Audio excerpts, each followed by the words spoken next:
SC వర్గీకరణ తీర్పు అభినందనీయమని అన్నారు సిపిఐ ఎమ్మెల్యే కూనంనేని సాంబశివరావు. తమ పార్టీ మొదటి నుంచి మద్దతు తెలిపిందని అన్నారు ఆయన. పోరాటం చేసిన మందకృష్ణకి అభినందనలు తెలియజేశారు.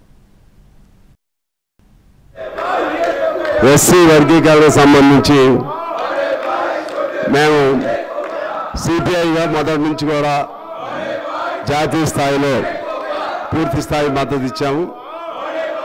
ఆనాడు ఏబీ బర్ధన్ గారు వాళ్ళందరూ కూడా మొదటిసారిగా స్పందించడం జరిగింది.